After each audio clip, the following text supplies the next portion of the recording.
Assalamualaikum warahmatullahi wabarakatuh. Ketemu lagi dengan saya Ade Hermanto Sudrajat di OT Online Teacher TV. Kali ini materi yang akan kita kumpas adalah trigonometri. Dengan KD atau kompetensi dasar menentukan perbandingan trigonometri pada segitiga siku-siku. Materi pembelajaran yang pertama adalah sejarah. Kita akan kupas adalah tokoh yang mempopulerkan trigonometri. Kedua, definisi atau pengertian dari trigonometri. Ketiga, konsep dasar Pitagoras dalam hal memahami sisi dan sudut pada segitiga siku-siku. Keempat, konsep dasar perbandingan trigonometri. Menurut matematikawan yaitu Nasruddin At-Tusi, studi tentang trigonometri sebagai cabang matematika lepas dari astronomi pertama kali diberikan oleh Nasruddin At-Tusi pada tahun 1201 sampai dengan 1274 lewat bukunya Treatise on the Quadrilateral. Menurut O'Connor dan Robertson, mungkin ia pula yang pertama memperkenalkan aturan sinus di bidang datar. Di Arab dan kebanyakan daerah muslim, trigonometri berkembang dengan pesat, tidak saja karena alasan astronomi, tetapi juga untuk kebutuhan ibadah. Seperti diketahui, orang muslim jika melakukan ibadah sholat, harus menghadap ke arah kiblat suatu bangunan di kota Mekah. Para matematikawan muslim lalu membuat tabel trigonometri untuk kebutuhan tersebut. Definisi trigonometri. Trigonometri berasal dari dua suku kata, yaitu trigonon yang berarti sudut dan metri yang berarti ukuran. Sehingga trigonometri merupakan perbandingan sisi yang diperoleh dari kuadran koordinat kartesius yang berelasi atau segitiga siku-siku. Konsep dasar trigonometri, studi kasus yang pertama. Diketahui segitiga siku-siku ABC di mana siku-sikunya di B seperti tampak pada layar. Nah, di sini ada segitiga siku-siku di mana siku-sikunya ada di sini di B 90 derajat. Jadi kedua sudut yang lainnya kurang dari 90 derajat. Kita tahu bahwa sudut dari segitiga totalnya adalah 180 derajat. Sehingga penjumlahan dari sudut A dengan sudut C, sudut A dengan sudut C ini sama dengan 90 derajat dan sudut B adalah 90 derajat. Jadi total ketiga sudut ini adalah 180 derajat. Untuk sisinya, sisi yang berada di depan sudut A adalah sisi BC. Ini adalah A kecil. Kemudian sisi yang berada di depan sudut C adalah C kecil. Dan sisi yang berhadapan dengan sudut siku-sikunya adalah sisi miring pada suatu segitiga. Jadi sisi miring ini adalah sisi yang berada di depan sudut siku-siku. Jadi tidak selamanya miring ya nak ya. Jadi sisi ini selalu berada di depan sudut siku-siku. Dan bisa dikatakan sisi yang berada di depan sudut siku-siku ini lebih besar dibandingkan dengan kedua sisi ini.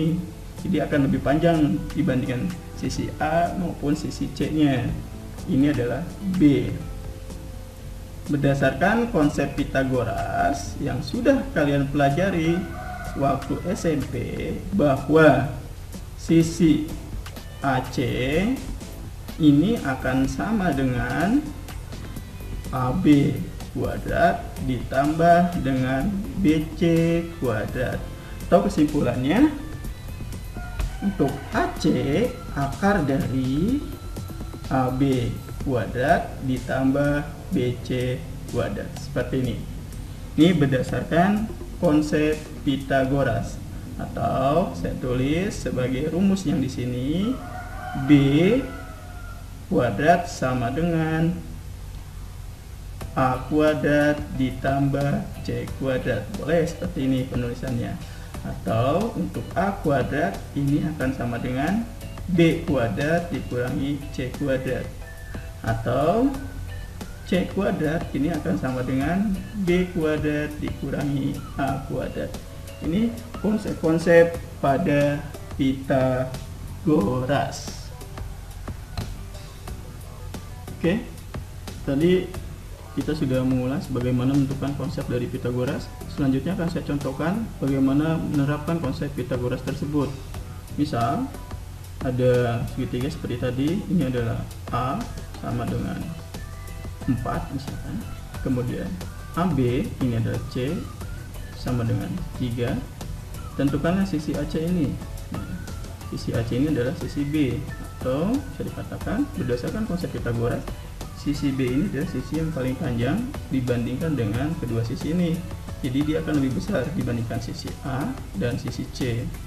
Maka berdasarkan konsep Pitagoras, B ini adalah akar dari A kuadrat ditambah dengan C kuadrat, sehingga diperoleh 4 kuadrat ditambah dengan 3 kuadrat. Hasilnya adalah 16 ditambah 9, dan kita tahu bahwa hasilnya akar dari 25, yaitu 5. Terbukti bahwa sisi AC ini adalah sisi yang paling panjang, sehingga diperoleh 5. Contoh yang kedua masih sama. Misalkan saya diketahui sisi yang paling panjangnya. Misalkan sisi yang paling panjangnya di sini saya ambil yang paling gampang, misalkan 13. Kemudian sisi yang di sini adalah sisi C tadi ya, adalah 5. Pasti sisi yang ini akan lebih kecil dibandingkan oleh sisi miring ini ya. Tidak mungkin sisi yang di sini akan lebih besar. Tentukan sisi A-nya. Ya. Jadi sisi A adalah akar dari sisi yang paling panjang ada sisi B, B kuadrat dikurangi C kuadrat. Maka B kuadrat 13 kuadrat dikurangi 5 kuadrat.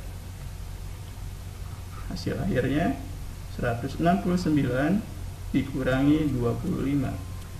Maka diperoleh akar dari 144, yaitu 12. Terbukti ya. Jadi sisi yang kita cari ini akan lebih rendah dibandingkan dengan sisi yang paling panjangnya di sini. Baik, jelas ya untuk konsep Pitagoras. Cukup sekian untuk pembelajaran materi perbandingan trigonometri pada segitiga siku-siku. Selamat belajar dan ikuti terus materi-materi pembelajaran dari saya, OT Online Teacher TV. Wassalamualaikum warahmatullahi wabarakatuh.